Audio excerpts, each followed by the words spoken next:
हमारी देश की मिट्टी है ही ऐसी। देश ऐसी जहाँ छत्रपति शिवाजी महाराज और सम्राट अशोक जैसे राजा थे। देश के नागरिकों ने हर 50 मील पर देश का रोड पहनावा और मजहब बदल जाता था। जहाँ नागरिकों को अपने भी गोल से पहले ब्रह्मांड का गोल नजर आता था। देश के नागरिकों को जहाँ अपने अधिकारों से पहले अपने कर्तव्यों का निपालन करना आता था। हमारे देश में कुछ मौलिक कर्तव्य भी है। मौलिक कर्तव्य से तात्पर्य हमारे ग्रंथों से है, जो लोग एक राष्ट्र के नागरिक होने के नाते निभाते हैं। ये कर्तव्य किसी भी देश के राष्ट्र सभाओं, संस्कृति या देश के आदर्शों का सम्मान करने के लिए होते हैं। संविधान बनाते समय हमारे संविधान निर्माताओं ने मानव अधिकार का तो ध्यान रखा, लेकिन मौलिक कर्तव्यों को संविधान में शामिल नहीं किया।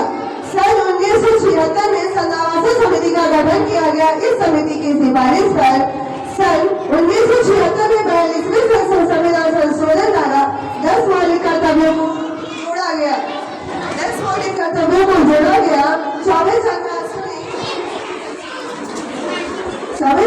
के संविधान से लिया गया। इसे भारतीय संविधान के अनुच्छेद 51 के भाग 4 में सूचीबद्ध किया गया, जिसका वर्णन इस प्रकार करते हैं: हम सदैव संविधान का पालन करेंगे, हम उनके आदर्शों, संस्थाओं, राष्ट्रध्वज और राष्ट्रगान का सम्मान करेंगे, साथ में उनकी संपत्ति की सुरक्षा करेंगे, हिंसा से दूर रहें, देश की रक्षा करें या आह्वान किए जाने पर राष्ट्र की रक्षा करें। इसके बाद झांसी में संवैधानिक संशोधन सन 2002 में एक मौलिक कर्तव्य को संविधान में जोड़ा गया, जिसके अनुसार 6 से 14 वर्ष की आयु के बच्चों के लिए शिक्षा का प्रावधान किया गया।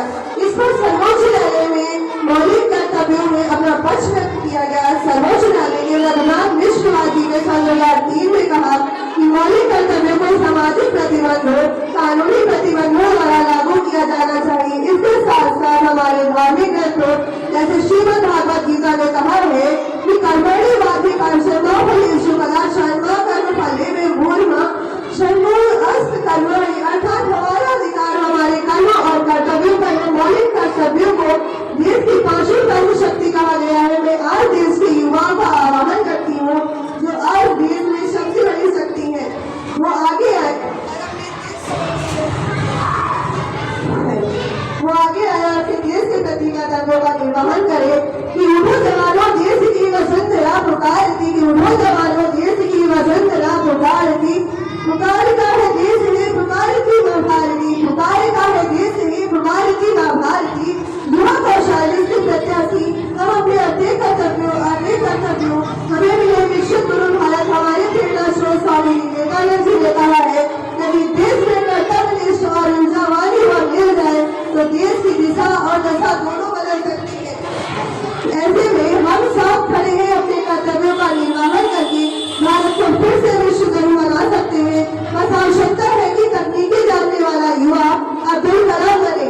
हर तकनीकी जानने वाला युवा अब्दुल कलाम बने और IIT या NIT से शिक्षित शास्त्र नासा के लिए नहीं, अब तो दूसरों के लिए काम करें। हमारे गाँव का युवा आगे आए और अपने देश का युवा इसलिए आगे रखा जाए कि देश की युवा इसलिए आगे रखा जाए कि कुछ राय ऐसी रखी जाए कि हमारे देश के साहित्य को हर शिष्टाचार ये अपनाए, अपने देश के राष्ट्रीय साहित्य का हर शिष्टाचार ये अपनाए कि जापान से पहले भारत का नाम आ गया है। जो दौड़ सकता है वो दौड़े, जो दौड़ सकता है वो दौड़े, जो चल सकता है वो चले, जो रेंग सकते हैं वो रेंगे, परंतु देशों में अपने देश के कर्तव्यों का निर्वहन करें।